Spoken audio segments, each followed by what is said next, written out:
Just recently listening to a very well-known podcaster, not going to give names because automatically you're labeled, but one of the things that he said was very interesting was that anytime that you're elected to Congress and you go in with a sincere motive, you go in with carrying truth that you believe is true for your constituents, you're automatically targeted by the energy in the room. This is often true when you go anywhere in life. You go to the store and you go to the coffee shop, you sit down, you start talking with a friend, and then automatically you start resonating with that individual and you're on a very sincere or serious topic, and inevitably somebody's going to walk by and sneer, or they're going to make a comment, or they're going to give you a look, because it's not part of the social quo. It's not part of the status quo. It's not part of the social construct that says, look, don't rock the boat here. Everybody, let's just get along. Don't bomb Venezuela. Don't go in and kidnap any kind of leaders. Don't do anything that's going to disrupt the matrix. And I'm not defending anything right now as far as, wars and going into Venezuela or, the whole Israel thing. What I'm saying is that there is a false matrix. And this false matrix has an egoic construct that says that we don't want any boat rocking. Don't rock the boat. It's me and my foe and no more. I'm going to, take care of business by going and grinding it out, hustling on my job, taking care of my family. That's an honest, noble thing. And don't get in my mess. Don't mess with my coffee. Don't poop in my tea. Don't come near me. Just let me live. And it's just status quo, no compromise, no shakeup, right? The problem with that thinking is that if we want any level of authenticity and truth to actually resound to be transformative in the new era that we have just entered into, in case you didn't know, we are in a new awakening. We're in an Edenic awakening is what I like to call it. We are returning full circle to Eden, where we began. It's just going to take a while. We started in a light body. We're going to end in a light body. So everything in between is the experience of what it feels like to be separated in an anatomy called a body, to be able to love unconditionally. That's the whole, quote, goal. There's no goal, but that's the whole goal of being in this human construct, in this human body, in case you didn't realize that. I think we're starting to, as a society, we're like, okay, what is this about? People are asking more questions than ever now. They're like, what is the meaning of life? Why am I here? It has to be more than this 9 to 12 a.m. grind, working 16, 18 hours a day, trying to feed my family. Has to be more to this than just boredom. There is a whole lot more, and we are awakening to it. I can tell you there's exciting times ahead, but it takes authenticity. Authenticity, I believe, is going to be key in 2026 and beyond, more than we've ever known before, because people are tired of the fakery. They're just tired of fake stuff. This is why you're having things explode on podcasts.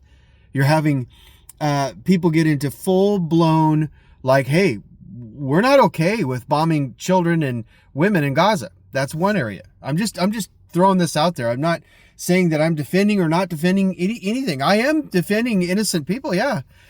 I say killing of any innocent, no matter what nation, no matter what people group, killing of the innocent is not okay.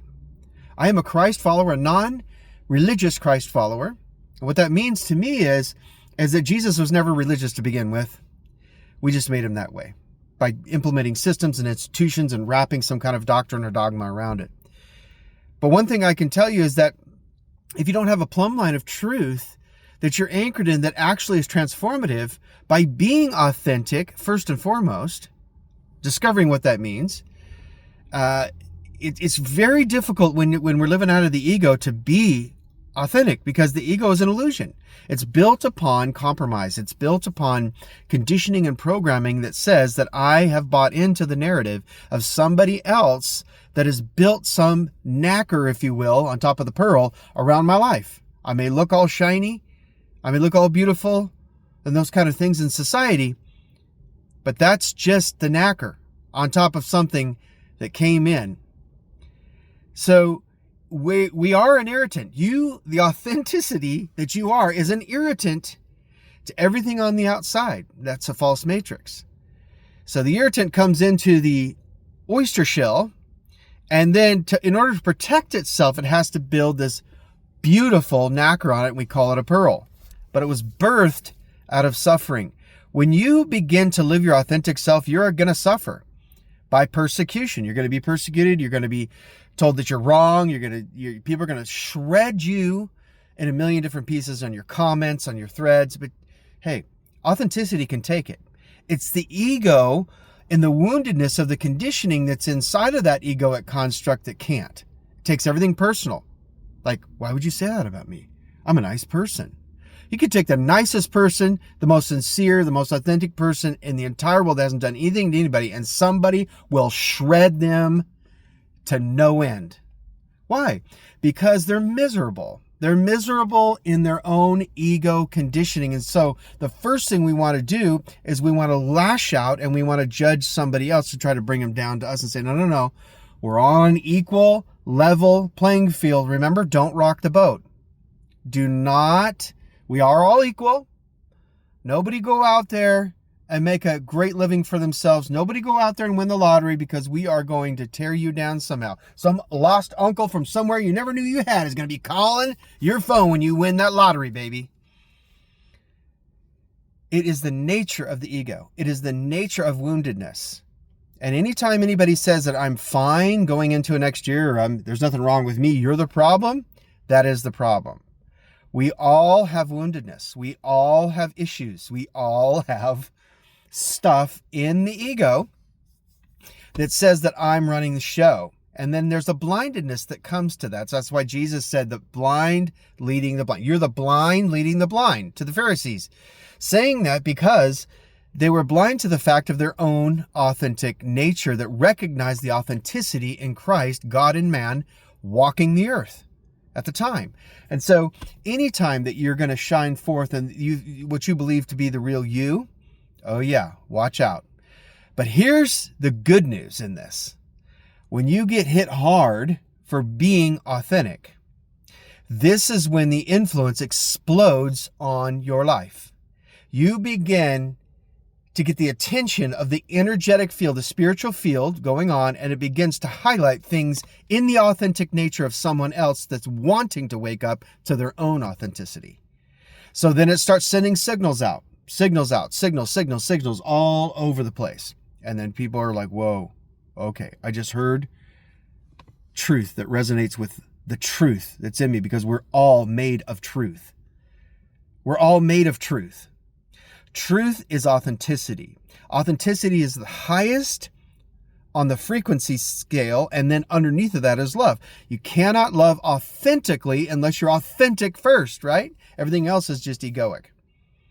So it's an exciting time to live. It's an exciting time to be, because you sit back and you watch social media and you watch what's going on in the news. You watch what's going on around you, and people are awakening.